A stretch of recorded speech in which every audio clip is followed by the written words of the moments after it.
સમાચારમાં આગળ વાત કરીએ જામનગરની, તો જામનગરમાં ભડભડતી એક આગ જોવા મળી રહી છે। જી હા, જામનગરમાં સ્કૂટી ભડભડ બળી ઉઠી છે।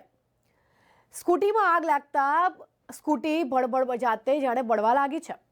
મનપા ફાયર ટીમે પાણીનો મારો ચલાવ્યો હતો, ત્યારબાદ આગને કાબૂમાં જોવા મળી રહી છે। જી હા, મનપા ફાયર ટીમને તાત્કાલિકના ધોરણે જાણ કરવામાં આવી હતી, ત્યારે મનપા ફાયર ટીમ તાત્કાલિક રીતે તેજ ઘટના સ્થળે પહોંચતા પાણીનો મારો ચલાવ્યો હતો, ત્યારબાદ આગને કાબૂમાં લેવાઈ છે।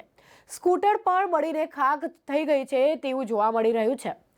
લાલપુર બાયપાસ નજીક ફેઝ 2 એપલ ગેટ 2 પાસે અચાનક એક્ટિવા ગાડીમાં લાગી ગઈ છે આગ। જી હા, ત્યારે તાત્કાલિક ફાયર સ્ટેશનમાં જાણ કરાતા ફાયર સ્ટેશન ને મનપા ફાયર તાત્કાલિક ધોરણે દોડી આવતા આગને કાબૂમાં લેવાતા પણ જોવા મળી રહ્યું છે કે સ્કૂટર જે છે એ ભડકી ઉઠ્યું છે।